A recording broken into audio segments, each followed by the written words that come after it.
no lo hemos tocado. Vamos a hablar de algunos temas importantes. Estos temas se ven simples de los 10 mandamientos, pero solo se ven simples. Solo se ven simples, pero no es tan simple. Hay mucho que aprender en, en los 10 mandamientos. Muchísimas cosas que se pueden aprender. Y bueno, pues vamos a iniciar. Fíjense que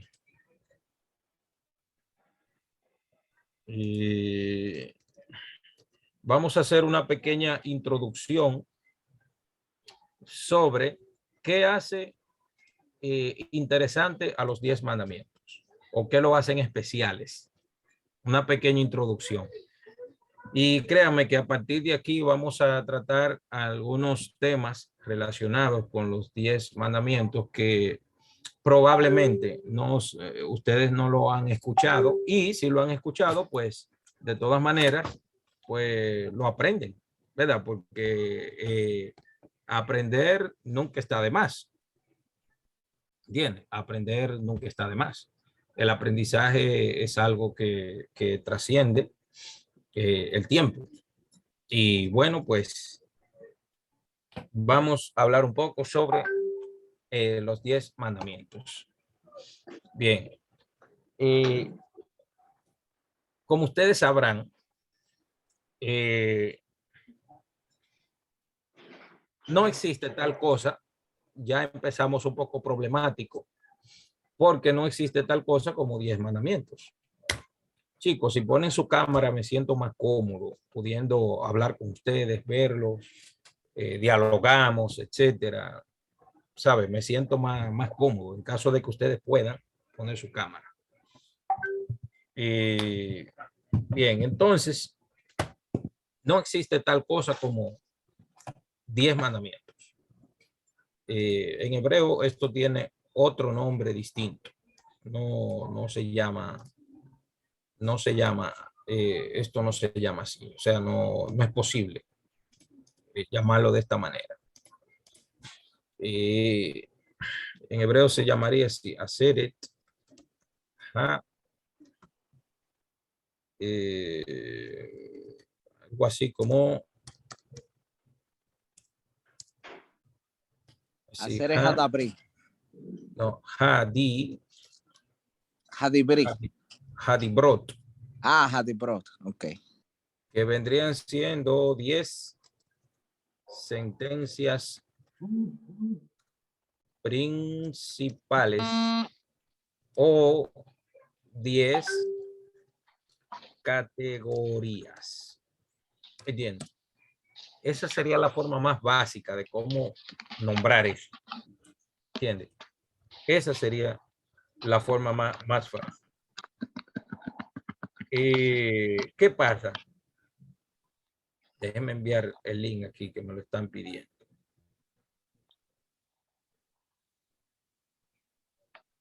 Bien.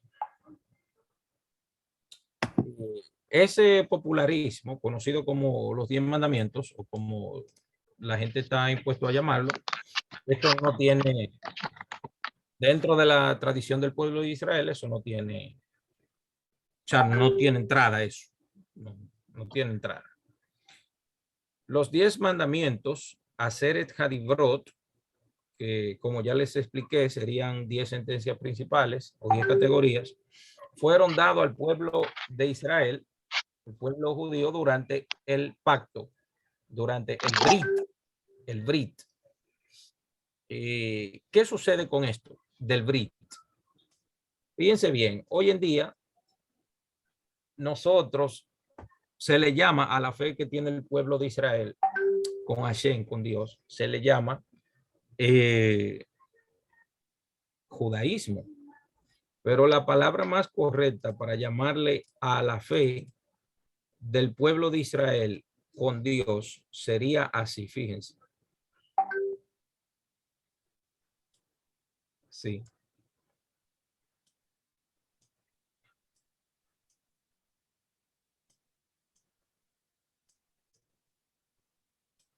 Brit. que si lo traducimos al español, estamos diciendo pacto. Pacto. ¿Qué es pacto? Un convenio. O sea, Hashem le da la Torah al pueblo, el pueblo la acepta y se convierten en el pueblo elegido de Hashem. ¿Por qué? Porque simplemente el pueblo de Israel acepta lo que Dios dice y Hashem entonces se encarga de bendecir a su pueblo. ¿Entiendes? Eso es lo que nos corresponde, aceptar lo que Dios dice.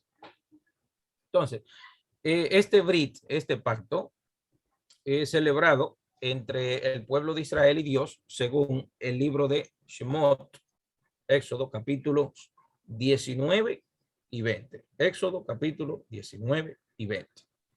Este pacto, la única vez que Hashem se manifestó al pueblo de Israel colectivamente. ¿Qué implica eso?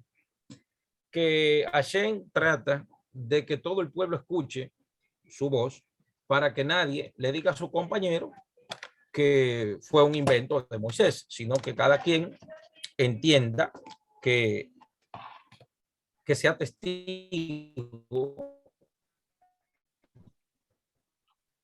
la gente pueda decirle.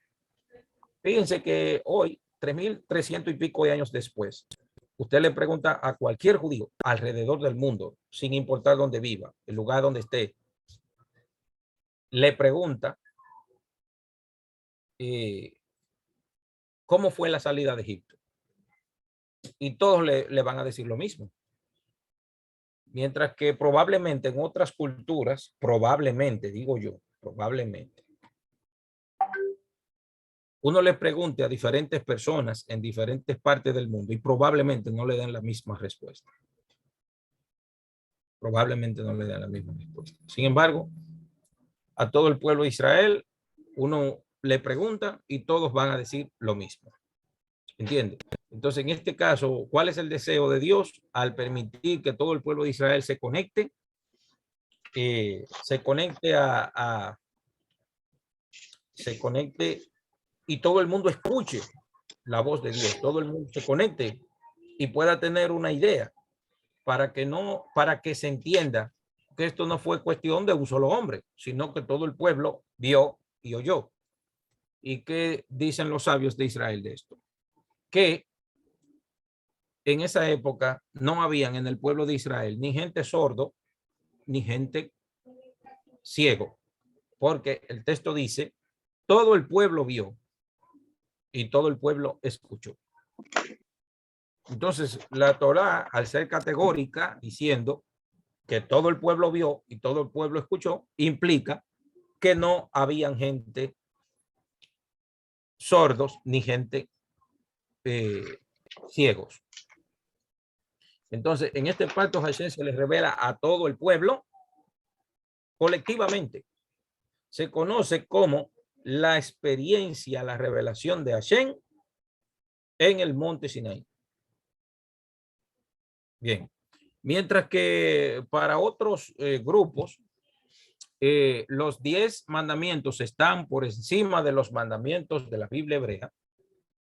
Para la tradición judía, los 10 mandamientos son evidentemente una parte esencial de la Torá, pero todos los demás preceptos bíblicos no son de menor ni de mayor importancia. ¿Qué quiere decir eso? Que para el pueblo de Israel, todos los mandamientos que están en la Torá, todos los mandamientos que están en la Torá, son importantes porque vienen de la misma fuente. Nadie puede decir, no, porque el capítulo 25 del Génesis, donde habla de las descendencias de Edom y de Ismael, es más importante que el capítulo 1, donde habla de la creación. O el capítulo 1 del Éxodo, donde menciona a los hijos de Israel de Egipto, es más importante que el capítulo 19 en la revelación. No. Para nosotros, todos los capítulos de la Torá, todos son importantes, porque todos vienen de la misma fuente. Me he encontrado con personas que dicen, ay, a mí no me gusta leer esa genealogía.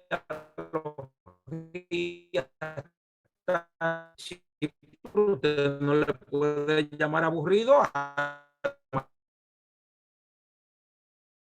Entonces, todo lo que dice en la Torá, todo lo que dice en la Torá es importante porque viene de la misma fuente.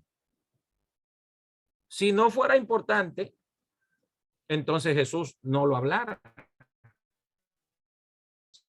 Sin embargo,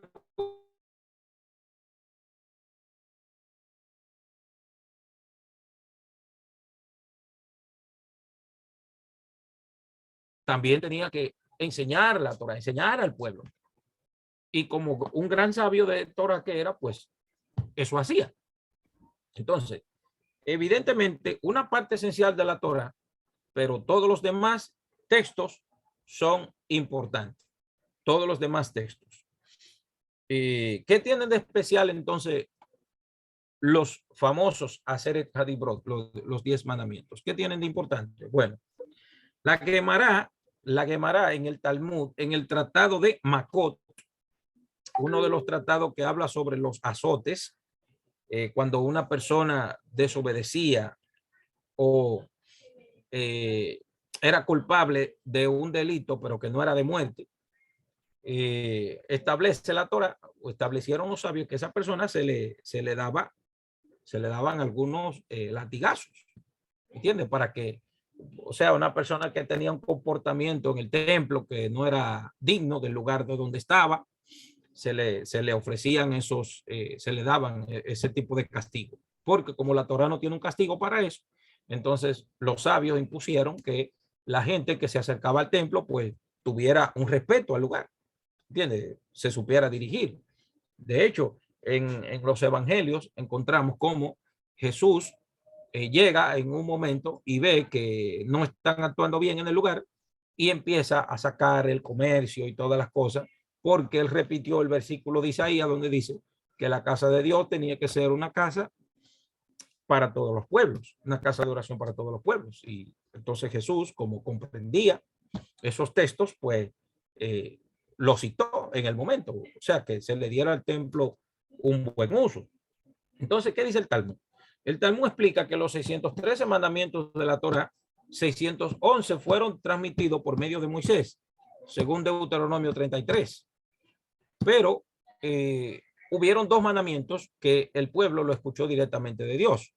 Si van, por ejemplo, a Éxodo 20, si van a Éxodo 20, van a encontrar, por ejemplo, en el capítulo 20 dice, habló Dios todas estas palabras diciendo.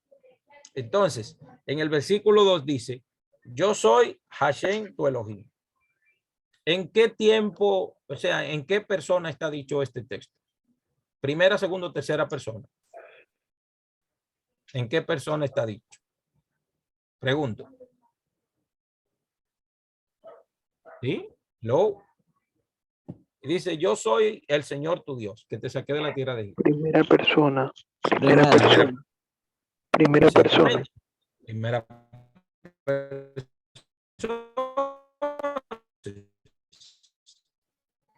Delante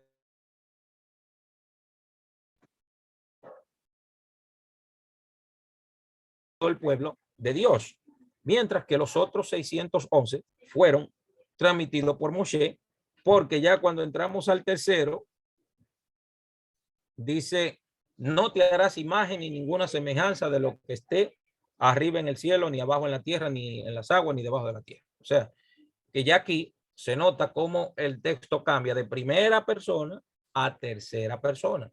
Por ejemplo, el verso 2 dice, yo soy el Señor tu Dios. Mandamiento 1. Pero cuando va al tercero dice, no te harás imagen. O sea, cambia, hace un cambio de primera persona a tercera persona. O sea, ya Moshe está dando instrucciones de que no se hagan imagen para representar a la divinidad. Entonces, la palabra Torah en hebreo gemátricamente da 611 más 2 mandamientos que oyeron de la boca de Moshe, son 613. Y eso yo lo he explicado muchas veces por aquí. La palabra Torah, que se escribe así, Torah, así. Entonces, esta vale 400, esta vale 200, esta vale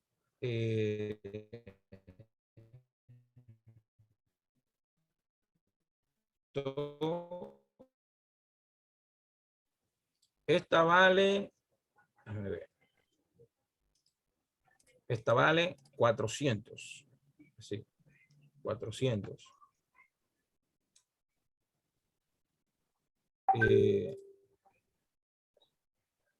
La va vale, entonces esta vale 6, está aquí.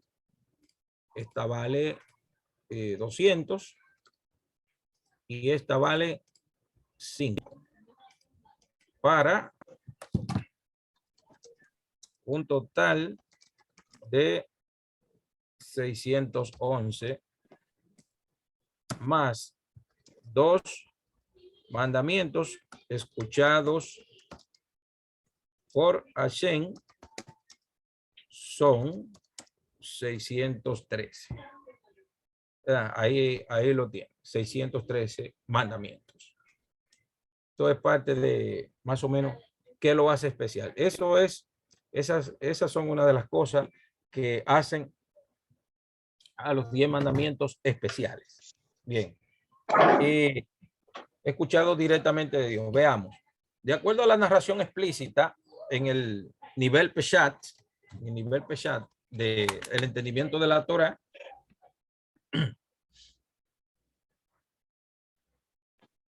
y cuando el pueblo de Israel escuchó a Hashem, la experiencia de escuchar la voz divina resultó tan abrumadora que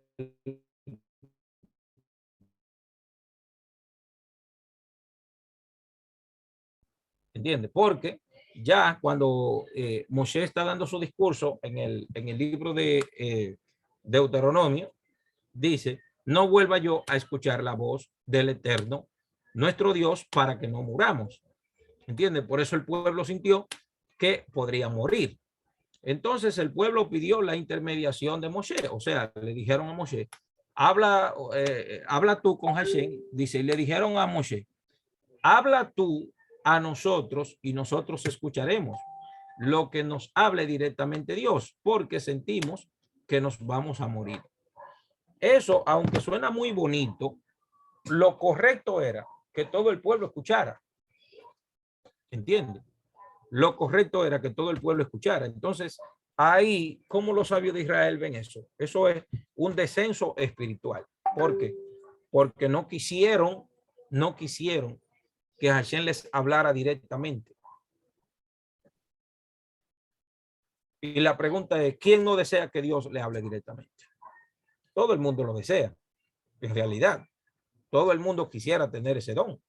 O no ese don, yo llamaría ese gran honor de que uno pudiera constantemente tener ese tipo de comunicación con Hashem. ¿Entiende? Entonces el pueblo de alguna manera como bajó espiritualmente en ese momento. ¿Entiende? Y esas son cosas que le dan a uno un gran mensaje de uno de desear poder comunicarse cada día, poder desear tener una relación más estrecha con Hashem, porque es como dicen mucha gente, Hashem tiene mucho más cosas para darnos a nosotros que nosotros que pedirle. Dicen nuestros sabios, el pueblo de Israel solicitó la mediación, o sea, solicitó la mediación de Moshe. Claro, esto no está bien visto por los sabios. Esto no está bien visto. ¿Por qué? Porque ellos tenían que desear estar más cerca de Hashem. Solicitó la mediación de Moshe después que Hashem anunció los 2 primeros mandamientos. ¿Entiendes? Después que se anunciaron los 2 primeros, porque sentían que podían morir. Pueden ser que habían personas que recibían un toque de Hashem y casi quedaban como muertos. Es el caso de Daniel, por ejemplo, que un ángel lo tocó. Imagínese una persona que reciba toda la presencia divina. O sea, que reciba algo tan potente como eso. O sea, sería casi para morirse. Sería casi para morirse que a uno le metan un voltaje tan alto. Sería algo, imagínense, algo terrible. Según nuestros sabios, el pueblo de Israel solicitó la mediación de Moshe después que anunció los primeros 2 mandamientos. Y desde este punto de vista, solo los 2 primeros mandamientos son absolutamente excepcionales. Y desde este punto de vista son sumamente o absolutamente excepcionales. Es por eso que solamente los 2 primeros mandamientos están formulados en la primera persona, como ya les dije, yo soy el Señor tu Dios. Y luego dice, no tendrás otros dioses. Mientras que a partir del tercer mandamiento, es Moshe quien se dirige al pueblo de Israel. O sea, Moshe se dirige directamente y le dice, no te harás imagen. Entonces, quien se dirige al pueblo de Israel mandamiento dice, no pronunciarás el nombre del Señor tu Dios en vano y no pronunciarás mi nombre en vano. O sea, no dice, y no pronunciarás mi nombre, sino, no pronunciarás el nombre de Hashem, tu Elohim, no lo pronuncie en vano. Dígame, Johnny, adelante. Sí, una pregunta. Decía usted que los 2 primeros mandamientos, Jonathan, son dados por parte del Eterno, ¿verdad?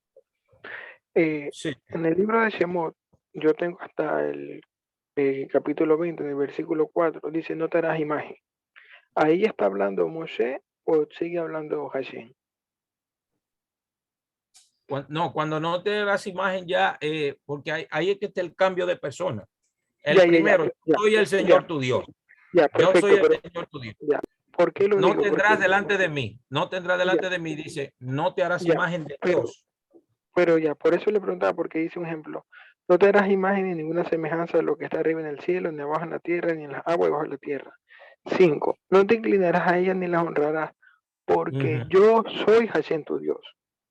O sea, en el Exactamente. versículo, eso hasta ahí es parte del segundo, como dice, el segundo mandamiento dado por Hashem. Era lo que quería preguntar.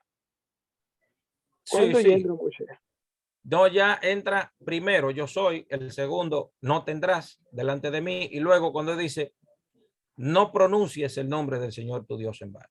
O sea, Ah, el ya se está versículo hablando de él, 7, en de el él. versículo 7, no tomarás el nombre de Hashem tu Dios en vano. Ahí. O no te harás imagen, ya es una instrucción de Moshe directamente. Ah, ya, perfecto.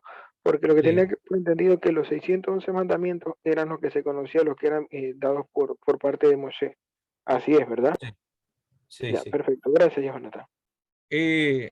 Además, fíjense bien, estas cosas son simples. Si ustedes se dan cuenta, cada vez que ustedes entran a este tipo de clases que nosotros elegimos para enseñar aquí, siempre son cosas, siempre son principios. Nosotros nos preocupamos por enseñar cosas que sean principios básicos, que la gente lo pueda entender fácil, porque a veces nosotros nos enfocamos tanto en cosas bastante, ¿cómo se dice esto? Bastante elevadas, pero a veces perdemos las cosas simples. ¿Qué piensan ustedes de eso? ¿Por dónde nosotros deberíamos de empezar a estudiar? ¿Por lo elevado o por lo simple? ¿Por dónde deberíamos de empezar a estudiar? Por lo elevado. Para, Por lo elevado. o Considero sea que que cuando usted va en un vehículo y usted va a subir a un elevado, ¿usted sube desde abajo o sube desde arriba? desde abajo, considero que deberíamos empezar desde lo básico. Desde lo básico.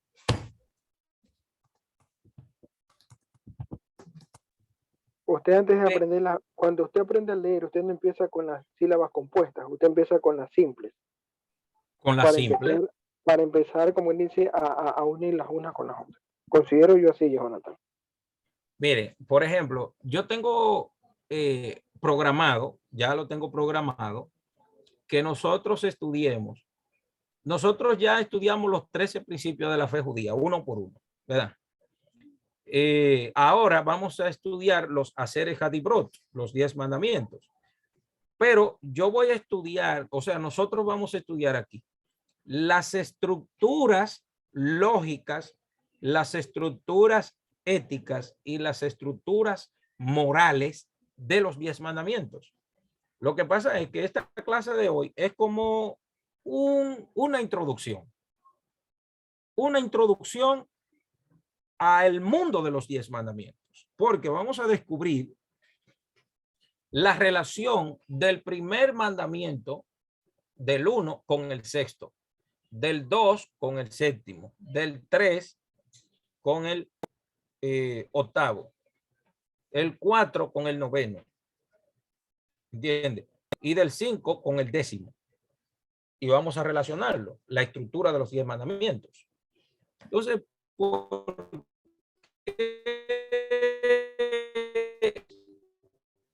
porque vamos también a ubicar los 10 mandamientos en el Nuevo Testamento, o sea, ¿dónde aparecen en el Nuevo Testamento? ¿Qué les parece eso?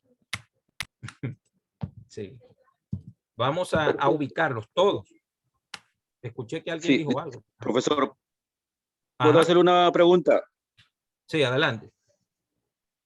Entonces, cuando en algún momento me pregunten en mi comunidad, me digan quién escribió los mandamientos, entonces, ¿cuál sería la respuesta exacta? Dios, Hashem y Moisés. Entonces, tendría que señalar al Eterno y a Moisés. Vamos a ver cómo manejamos esto. Jesús habló de Moisés. Entonces, para Jesús, los mandamientos lo escribió Moisés. ¿O me equivoco? ¿Ya? ¿Eh? No, pero usted acaba de decir hace un rato en la conferencia de que el primer mandamiento lo dictó, lo escribió, lo mandó directamente Hashem. Entonces eso Sí, lo interpretamos como... Ajá, como pero que que Hashem habló y el pueblo escuchó. Lo que pasa es que no se puede confundir, escuche bien. La revelación del Sinaí no se puede confundir. Cuando Moshe sube al monte a recibir las tablas.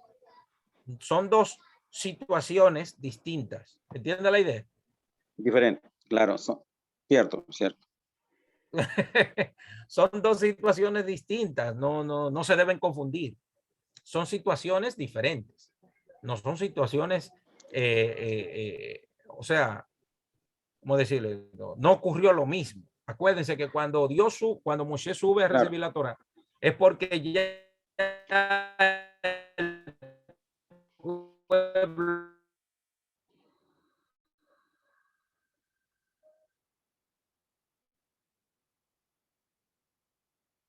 mandamientos lo vamos a ubicar en el Nuevo Testamento, a dónde aparecen, a dónde están en el Nuevo Testamento. O sea, lo vamos a ubicar allá. Luego vamos a estudiar las 7 leyes de Noé, una por una. Las vamos a estudiar y la vamos también a ubicar en el Nuevo Testamento. ¿Entiendes? Ubicarla, a ver dónde se encuentran las 7 leyes de Noé en el Nuevo Testamento. Entonces, los 13 principios de la fe judía, que ya lo estudiamos, pero la voy a colocar aquí y la vamos a ubicar. Ustedes vean cómo todo esto está relacionado de alguna manera y que las cosas que se enseñan en el Nuevo Testamento no están desconectadas de la Torá. No están desconectadas, están conectadas. ¿Entiendes? Adelante, Johnny. Yo tengo por entendido, Jonathan, que aunque nos dicen las 7 leyes de Noé o las 7 leyes noéidas, no son solamente 7 leyes. Esas 7 leyes encierran muchos más mandamientos aquellos. Es así, ¿verdad? ¿Cómo fue? Dígame. Repítalo, Johnny, por favor. Nosotros nos han dicho las 7 leyes de Noé o las 7 leyes noágidas, pero de hecho no es que solamente son 7 leyes, porque esas 7 leyes encierran cada una de ellas otras leyes más, que son muchos más. Es lo que tengo No, por entender. o sea, cuando esas 7 leyes empiezan a desmoronar, a explicarse, A desmenuzar son muchas más, exactamente. no suben a 153. Muchas gracias. Sí. Suben a 153. Es, por ejemplo, en sentido negativo. Cuando una gente habla la Lashon Hara de otro. ¿Quién no sabe aquí lo que es la Lashon Hara? ¿Quién no sabe?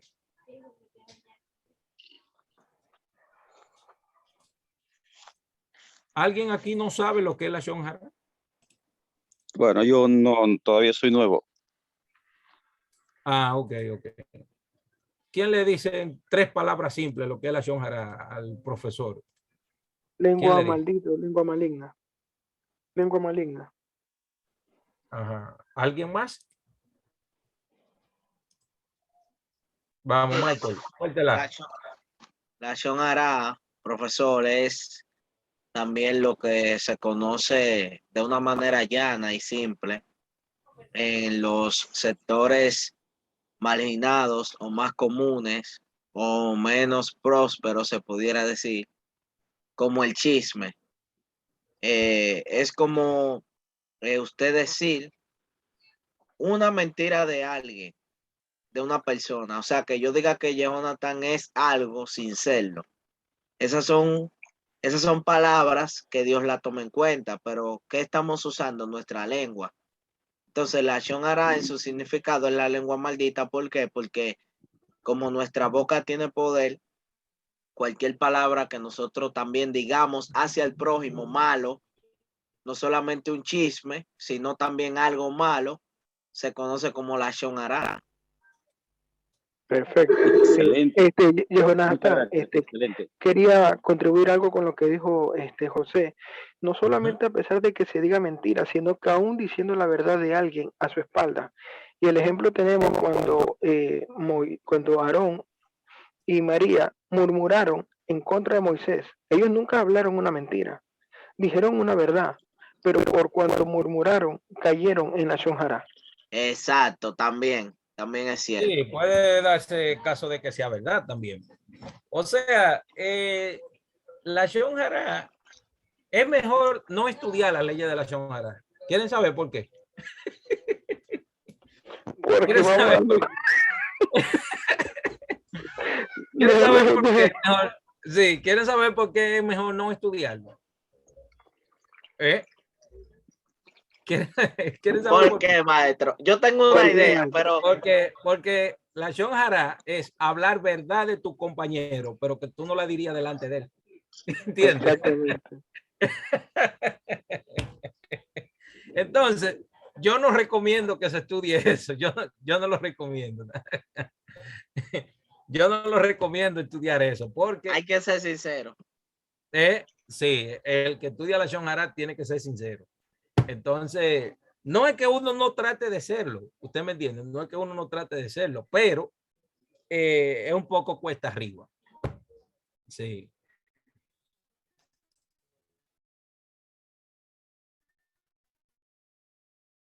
Si un tuviera una chispa de verdad, nadie lo hiciera. Ah, si no tuviera una chispa de verdad. No, es que eso no es fácil. La gente que estudia eso, mira. Es más, miren, solamente con decirle, ¿usted sabe cuántos mandamientos de la Torah se violan con una sola palabra de la Lashon Hara? Con una sola. Una sola nada más. Bueno, supóngase que usted dijo, bueno, que usted no lo voy a maldecir. Supónganse que una persona X, ¿dónde está mi calculadora? Dios mío, no la veo aquí. No voy a dar un estudio. Yo le sumo, le multiplico. Ok. Que una persona habla 500 palabras de la Lashon Hara. Entonces, cuando una persona habla una sola palabra de la Lashon Hara, una, dice una oración que contiene 20 palabras. Entonces, en esas 20 palabras, una sola palabra de la Lashon Hará, se violan 31 mandamientos de la Torá. Entonces, cuando una persona dice una sola palabra de la Lashon Hará y habla 500 palabras, entonces usted debe de calcular 500 por 500 31. por 31, que da un total de 15.500. 15.500 palabras, 15.500 veces, o sea, 15.500 mandamientos repetidos. Ha violentado. Ha violentado. Ya ustedes saben lo difícil que es. O sea, estudiar para eso es para ángeles, no para seres humanos. Wow. Sí, eso les rompe la madre a cualquiera. Eso le saca los sentidos para afuera a la gente. Le da la gana de ser mudo, no más uno. ¿Cómo fue? Le da la gana de ser mudo, no más uno. No. La gente que estudia eso tiene que quedarse mudo el resto de su vida. Sí, eso es, mire, eso es terrible. Pues sí, entonces nosotros vamos a estudiar los 10 mandamientos uno por uno, los vamos a definir. Entonces, luego que nosotros definamos esos mandamientos, antes que nada, esta clase es una clase de introducción, porque nosotros vamos a verlo si están en el Nuevo Testamento y para descubrir si en el Nuevo Testamento se está hablando una ley diferente que no es la ley de la Torá. ¿Entiende? Entonces, luego que estudiamos los 10 mandamientos y los encontremos en la Torá, entonces vamos a coger las 7 leyes de Noé una por una y la vamos a ubicar también en el Nuevo Testamento. Si lo que hicieron los discípulos de Jesús cuando convirtieron a los gentiles, le dijeron que guarden otra ley distinta que no es la ley de la Torá. Entonces, luego también los 13 principios de la fe judía, ubicados también en el Nuevo Testamento. Señores, yo me fajé a hacer ese estudio, página por página, de ubicar todo eso en el Nuevo Testamento y casi me sale aire, humo por aquí, por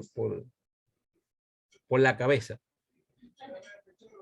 ¿Usted sabe lo que es ubicar todo eso en el Nuevo Testamento? Es un trabajazo difícil. Sin embargo, se los vamos a enseñar a ustedes aquí.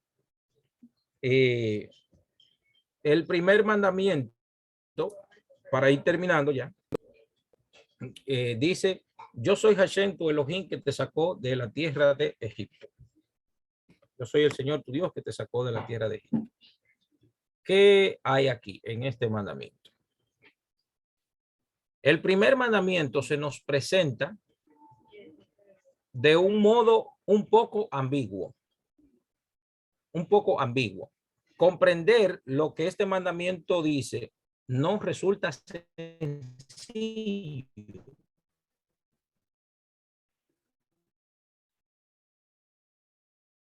Porque los 9 mandamientos no está enunciado en el modo imperativo como una orden o un precepto. ¿Qué quiere decir eso? Que Dios no dice una orden, simplemente dice: yo soy el Señor tu Dios, como si fuera una imposición. O sea, aquí Dios no está preguntando: ¿tú quieres que sea el Señor tu Dios? En el segundo dice,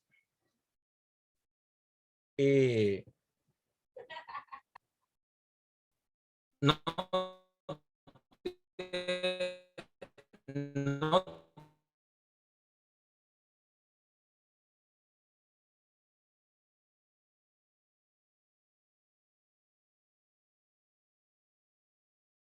en ese sentido. Parece más bien una presentación de Dios ante su pueblo, porque dice: yo soy el Señor tu Dios. Rashi comenta que la Torá debería empezar en Éxodo capítulo 12, porque porque Dios empieza presentándosele al pueblo.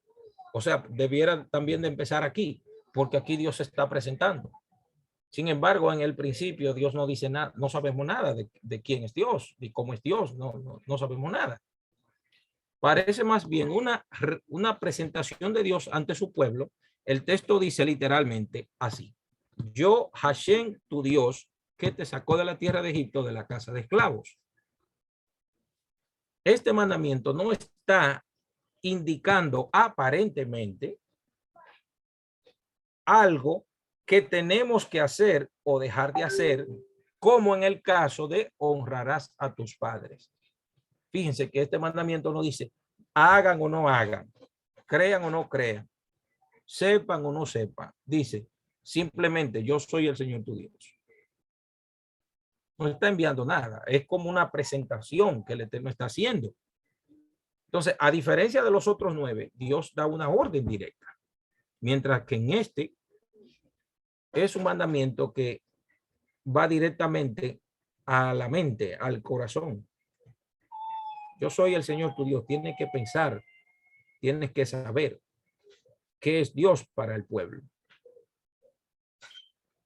Es por eso que los rabinos han debatido durante mucho tiempo la naturaleza de este mandamiento. Para algunos, como Nachmanides, por ejemplo, un rabino del siglo XII, del siglo XIII, del año 1230 aproximadamente, y también el Rab Hasdai Crescas, Hasdai Ibn Crescas, que es aproximadamente del siglo 8, 9 por ahí.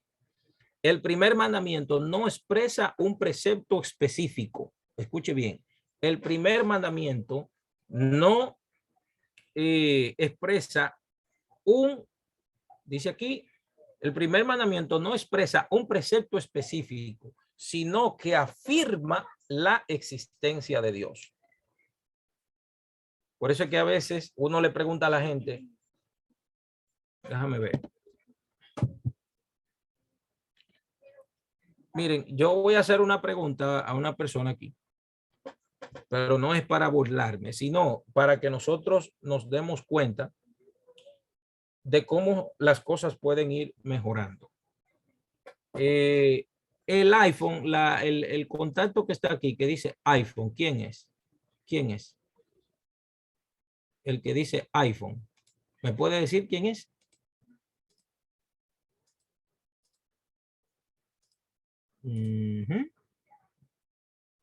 ¿Puede decirme quién es el iPhone? Shalom, shalom. ¿Es usted Vladi? No, ese no soy yo, more.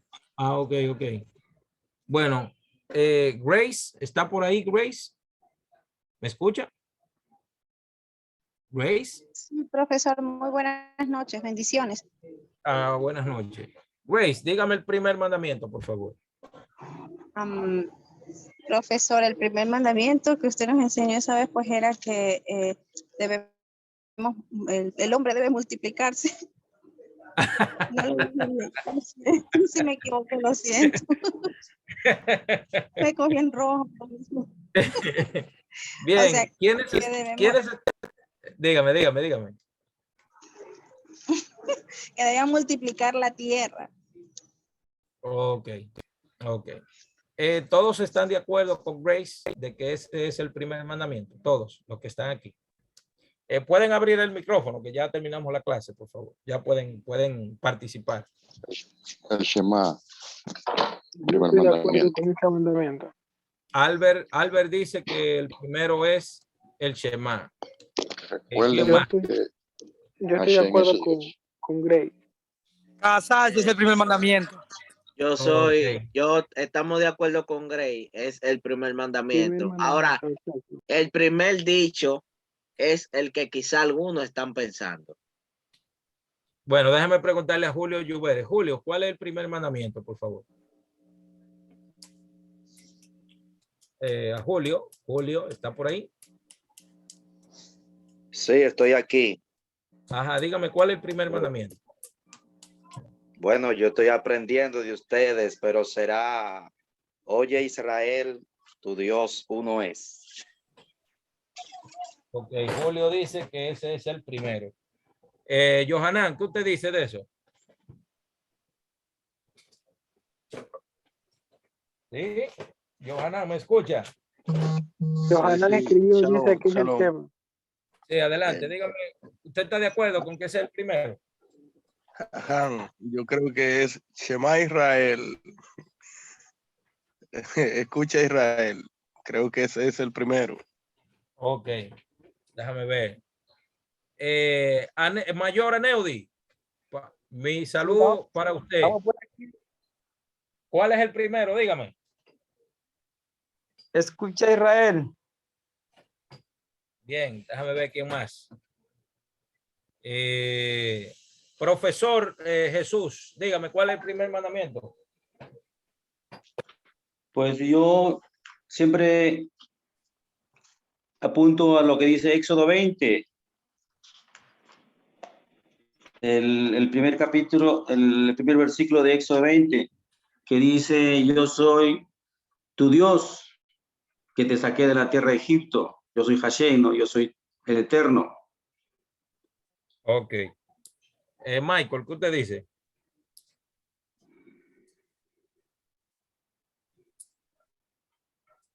Sí, Michael, ¿me escucha? Bueno, Michael se fue. ¿Quién me falta? ¿Quién me falta? Bueno, ya todos participaron. Fíjense, ustedes tienen que diferenciar. Lo voy yo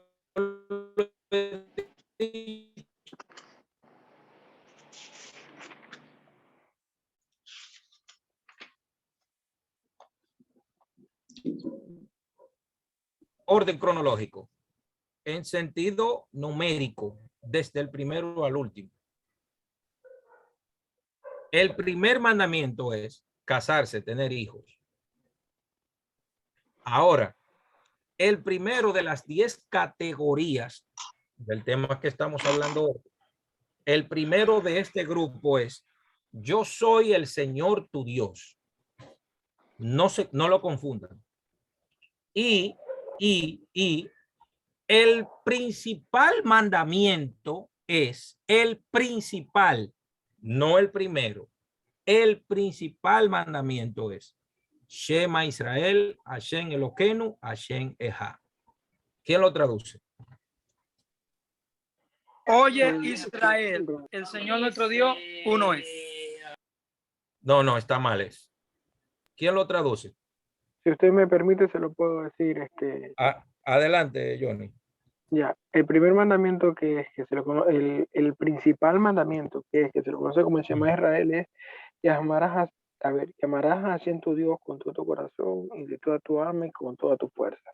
No, esa es la parte 2, Johnny, del versículo. Es No, me Shema, equivoqué. Shema Israel, Adonai Israel. Elohenu, Adonai Echad. Shema Israel. Exactamente. Escucha Israel, el Señor nuestro Dios, el Señor uno es. Y amarás al Señor tu Dios con todo tu corazón, con toda tu alma y con toda tu fuerza. Perdón, me equivoqué. Okay. Ese, Entonces es: oye Israel, el Señor nuestro Dios, el Señor uno es.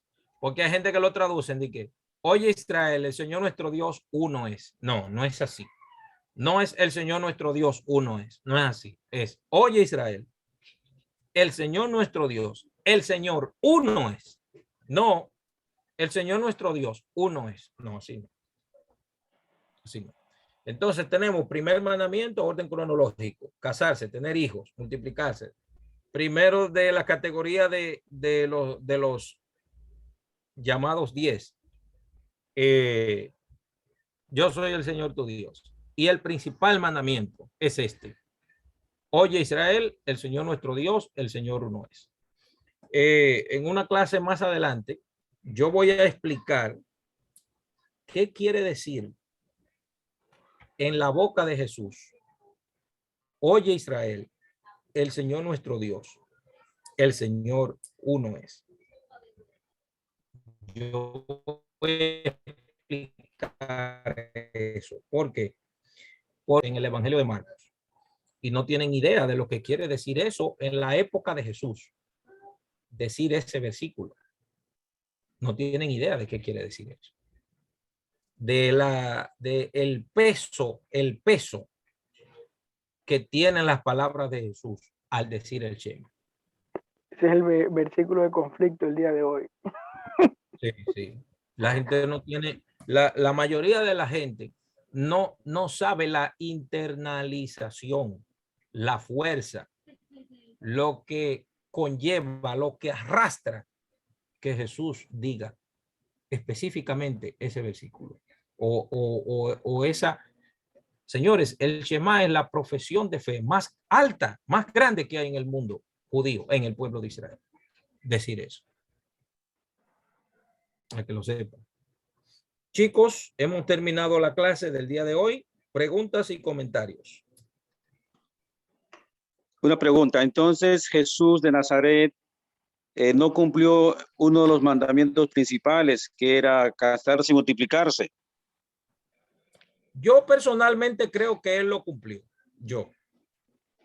Y puedo demostrarlo con el Nuevo Testamento, pero a mucha gente les resulta grotesco o creen que si Jesús se casara y tuviera hijos, no cumpliría con ellos, pero eso no tiene nada. Todo lo contrario. Mientras más mandamientos se guardan, más espiritual la gente llega, porque ese es el primero de todos.